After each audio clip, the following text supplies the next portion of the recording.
Hello tribe, this is Valerie White-Williams and I'm getting back to doing a live stream with you guys.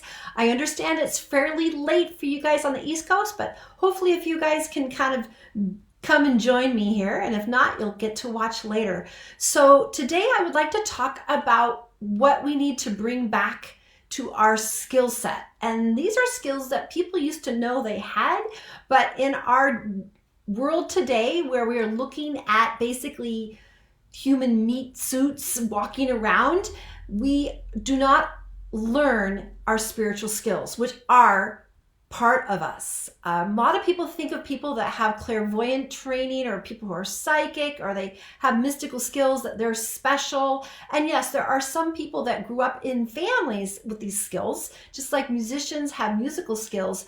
But the truth of the matter is anyone can develop their spiritual abilities. And these are all abilities we all have. Hey, Tom, we got to finally meet up. I've really been struggling with the new system of live streaming, but I kind of went back to the old way because the new one isn't as good. So I really want to make sure I can see live comments.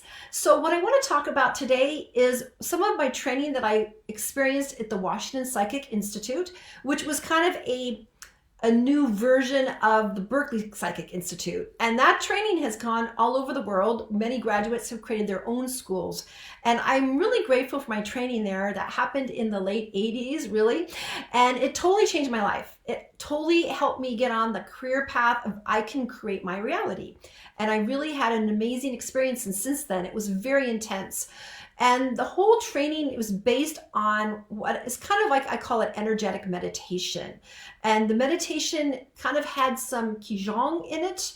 It wasn't transcendental meditation where we're saying a chant, and it wasn't guided meditation normally, but a way to explore our own spiritual self. And at some point I'll develop a course for that. But I want to talk about the clairs, what the clairs are and why are they so important. So Clair means clear, and we have clairvoyance, clairsentience, claircognizance, and clairaudience. That's it. So Clair means clear, meaning you see it clearly. Just like you have a bottle that's dirty, like your windshield's dirty, it's got dirt on it, you can't see through it. You can't see clearly because there's dirt there. Okay, so that's really what clairvoyance is learning to clear your viewing. We called that, what was it? Kind of like a movie screen in front of your head. So when people are using their clairvoyant abilities, we have what they call a screen. The screen is in front of you, and the way you can access the screen is you can't be in your mental analyzer. So that's one of the steps about developing clairvoyance. You cannot think through it. The brain is what they called an analyzer. It's just an analyzer. It's just, it functions and works mental contraptions, but it's not who you are. It's not where your records are. It's not where your spirituality is. It's a machine. It's just a machine that processes. The clairvoyance is beyond the mind. And this is a really difficult concept for so many people because our schooling trains us to be more intellectual. And to be honest, when it comes to intellect, I am super nerd. So I love intellectual pursuits like languages and music, and I love history. However, all those things are interesting and fun, but it is not what we use to be clairvoyant. Because the way we learn clairvoyance is to still the mind. In fact, that's what all meditation does. When the mind takes control, our mind, we kind of, it's like a squirrel. We're going to squirrel away to where our mind goes. And so learning to meditate is a way to still the mind. Now, it's not like the mind is not there. So that's one of the things that's hard to get around, is that we need to learn to step back. Maybe that's it. So we were taught to step back and learn to ground, which I did talk about before, but also have the centering. So when we're thinking in our mind is like, our head is here. We need to pull back into the center of the head, which is where the pineal gland is. And the pineal gland is called the third eye. And if you look at the brain research, you can see that there is almost like an eyeball. It's really weird. And a lot of scientists really don't know what it's doing or why it's there. And then of course we've heard that, everybody's third eye is closed. So that third eye is between the center of your head. Now we were taught to find that spot by taking your finger like here, and then the other one goes right here. So it's here. See if I can show it. See how it goes. Okay, so where that comes there, it's a little back. It's back by your ears, really, and it's back. So if we're forward, mental, we are not going to be able to access what is going to come to us. So the thing about clairvoyance is we're going to go jump into it. We have to allow it. So it's allowing, and we have to get into a mental state or mental clarity to be able to see it. And that's why a lot of clairvoyants close their eyes, because when they close their eyes, it's easier to not be distracted by what you see outside. Now, as you get better, you can see things with your real eyes once you've trained yourself to be able to do that. And we've all had those experiences where we wake up or we just suddenly get this vision of see things in the sky that are like the energy, and then the next moment it's gone. We've all had that. Or you might see a ghost or a being. You're like, whoa, what was that? So I've had those kind of experiences, and then your mind wants to shut it down.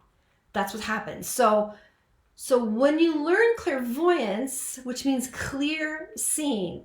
So unfortunately, I've been ruined since this time because I've been trained as a clairvoyant, which means another way of looking at that is you can see the truth behind the lie. And this is why it's so important that we learn this skill, because we are living in a kingdom of lies right now. There's lies everywhere. Everyone's lying. Well, not everyone, but the controller people are lying. And there's tons of lies going on constantly. Now, you can study body language, and that's another way of really understanding people lying, because, people talk like this, like Bill Gates. No, I call that shifty eyes. If your eyes are shifty, talking out the side of my mouth. Okay, that's body language. We can still tune into that. But if you close your eyes and tune into what you are actually sensing, seeing. So clairsentience is clear sensing. Now, we all have different skill sets, because clairsentience is clear sensing. So people that are naturally clairsentient feel things in their body. They feel chills, or their stomach churns, or they get this feeling in their stomach, or they just walk into a room and you just physically feel sick. Okay, so that's clairsentience. Clairvoyance is being able to see things. You see the truth. Sometimes clairvoyants get downloads. They get pictures that come in their head, and they don't even know what it means. Like, I get the sense of this, and you don't quite understand what it is, but it makes sense to somebody else. We also have Claircognizance, I think I said that, where you just download stuff and you just know. You just, boom, bam, I know what's going to happen, or I know what's going to be here. And then the other one was Clairaudience. Some people will just hear voices or hear someone say, do this. That's not one of my strengths, even though I'm a musician. And it kind of goes with the learning styles too. So I tend to be very visual. So clairvoyance always came naturally to me. I'm very visual. And when I went to the clairvoyance school, when I was taught the how to do it, I was like, is this right? I've always been that. But everybody has their own way. But even though we have all those different clair skills, when we're learning to be a reader, we do clairvoyance, and everyone can learn it. And it's just allowing yourself to see vision, see emotions, or you can see all that, but it's actually to see the pictures on the screen. So when we would do readings, we would have a system, and it's too long to talk about now, but we were training. We were training to use symbols and to allow that symbol to come to us. Now, the thing about reading, one of the things we learned about the reading, and I was very grateful for the ethics we were taught, because one, we did not tell the future. Two, we don't give advice. So we were taught if you want to give someone advice, that's because you're not in a centered place. And if you want to give advice to somebody in a reading environment, it's a way of invalidating that person and telling them that you know better, because that's not the point of the reading. The point of the reading is to give them clarity so they can make their own decisions. So if someone wanted to ask us advice, like, oh, should I leave my boyfriend? We were taught to say, let me take a look at what's keeping you from knowing what to do, because that gives more power to that person. But there's a lot of unethical psychics that do manipulation. They project what they think they should do. And then the other one was telling the future. Because guess what? The future is to be created. You can see trends, but for a psychic or somebody to say, well, your partner's going to die, you're going to lose your job, or again, it's a power trip. So walk away from those people. True people that are really have spiritual skills are not going to program you, especially when you're in a vulnerable state. Because when you go and have a reading, you're going to get people that can typically manipulate you and program you because you're in a vulnerable place to be opened up. So let's go back to, I got off subject because I love to talk about my training and I'd love to get more on it. But what I really want people to understand is that you can trust yourself. So that's the biggest thing, is that intuition. So, how many times have you gone to the store? I've done this a lot, and I'm looking and I'm like, oh, paper towels. Okay. No, we have paper towels. And I just look at that, and then I go home, and then they go, oh, we're out of that. And it's like your mind was trying to tell you, you should get that. And how often do we ignore that? So that is your inner knowing. So that's another thing. We all have an inner voice. We have inner knowing. We have a very complex spiritual system within us. And there's been many, many groups, not just where I went to school, but many spiritual traditions throughout, not even all over the world, that have taught these things. They might have different languages for it, but these are all things that we have. But what I feel is so important is the clairvoyance, the clear seeing. So we live in a kingdom of lies, and all this crazy stuff is going on, and we have the media and the government and all this stuff. There's a lot of lies going on, lots of lies. And here's the thing about being able to see the truth in the lie. There's another issue that's hard, is that if you have an emotional investment in something, you cannot see it clearly. And that's what's going on all the time. And so that's why when we're in a reading situation, you can't really read someone that you care about. You can't really read. It's hard to read yourself. If you have an emotional investment, then it's hard to be neutral. So that's the thing about being clairvoyance, is neutrality is key. If you have an agenda, and even if it's an innocent agenda, and you don't have to be negative, but even if you have what you want to see if you want to see it. For example, I had a rental house and it was kind of blowing up, and the people were going to abandon the property, and they said they were going to be there, and I would try to do readings and see, and I really wanted to make sure like they cleaned up the house and we'd have a great house. And it was really hard for me to see it because I wanted so bad that they were going to be responsible and take care of the house. But guess what happened? When I went to the house, it was horrible. It was a total mess. And so I know better. I mean, of course I wanted to see it clearly, but I couldn't be neutral because I had an investment. I didn't want to spend money and time to clean up the rental house. So I couldn't very well see it clearly. And that does for anyone. I have a friend who I went to school with, and she knows me and she cares about me. And so if she has an emotional investment, she cannot be clear either, because we can't be clear if we have an emotional investment, which is why a lot of people get hoodwinked, because they like certain politicians, or they relate to them, or whatever, all kinds of reasons, or smart people like this, or all my friends like that. Then that can keep you from being neutral. The neutrality is key. And that's what we were trained to do. Not like I don't care. It's not like I don't care what happens to people, but you have to find that neutral place, and only in that place you can see clearly.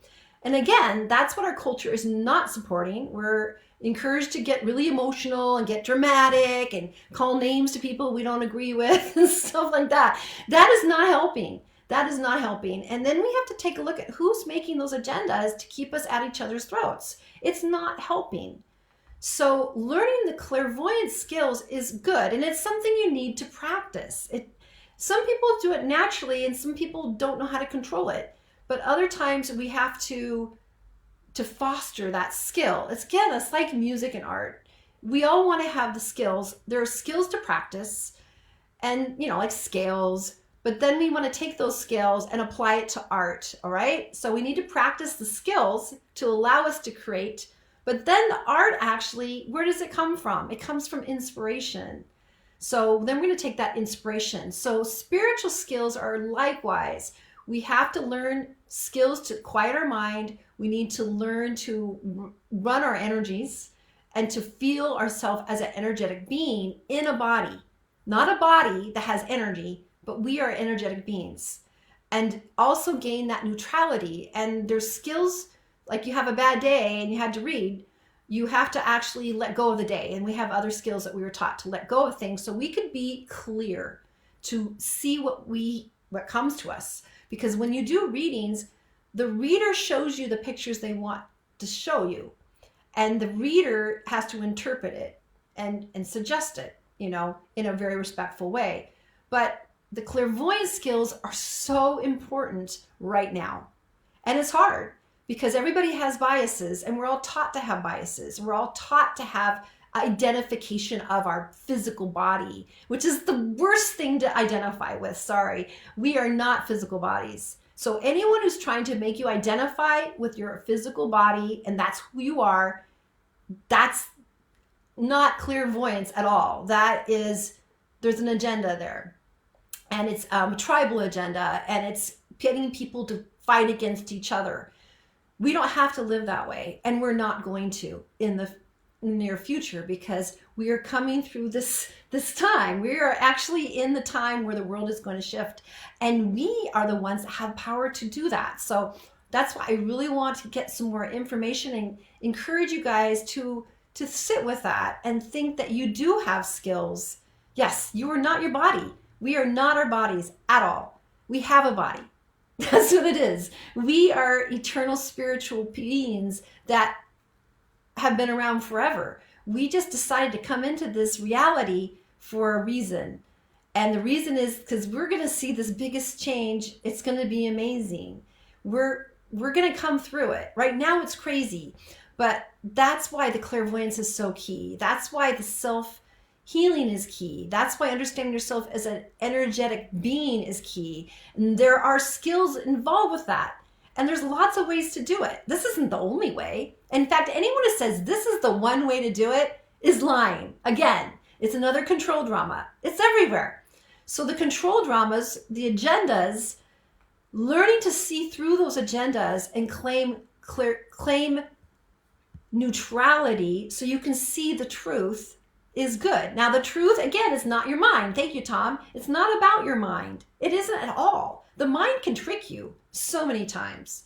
And if someone's guiding that, that's why guided meditations, they can be good or not good. It really depends. You got to trust the people that are doing it. I'm not against guided meditations. I've done some real powerful ones, but your truth is inside you.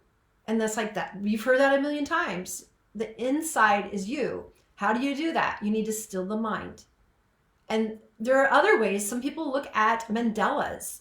I mean, and definitely painting and art and walking, those are all ways. There's all ways to get into a quiet space. We're trying to find that neutrality. Be neutral. So you're not judging. If we're in an area of judging, we are not neutral. That's the bottom line. So if you're judging, you can't see clearly. Period. Period. Period.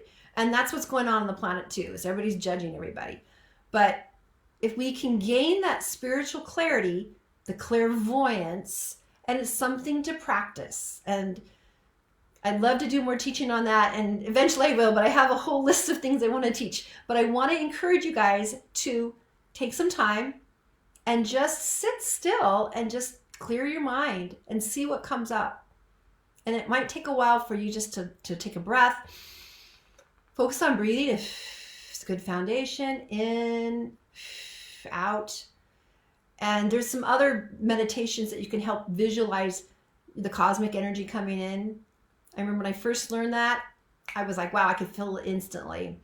That just that energy. So allowing the energies to circulate in your body. Now, I've studied other spiritual leaders and healers, and they all tend to talk about that we have chakras, but it's a bit more involved. So there's constantly energy coming into our body and going out from the universe. And so that's what we are. We're kind of a vortex. Our body is a vortex. And we have this shell, but it's energetic. And the more we work with the vortex and allow the vortex to come in, and we don't judge, and we have that clarity, then we're going to see truthfully what really is versus what people pretend to be. And that's so important. I think that is one of the most important skills to learn right now, is to not buy the facade, but to turn in and tell the truth. Now, again, growing up, this is what we were not taught. So-and-so is nice Mr. Man down the street, but you think he's creepy, but you need to be polite to them. So children are taught not to do this. But now I'm going to give you permission. Trust your intuition, trust your gut. That's clairsentience. Turn off your brain and what you're told that something is, and see what you really can see beyond the facade. So it's a beginning start. I kind of rambled a bit, but I hope I gave you a great start. And I'm going to sign off for now. I wish I could have gone online sooner, but I'll talk more about this subject, and I'll maybe create some, beginning exercises, because it's very important for all of us to keep ourselves sane and also to see the world in a very clear state, because it's very judgmental right now, and there's a lot of mudslinging and lots of fakery happening. And so it's very important that we learn to be clear, seeing people, and we can see things with a neutral vision. All right. Take care, guys. I love you, and I'll be back. I think I figured it out. Take care. Bye.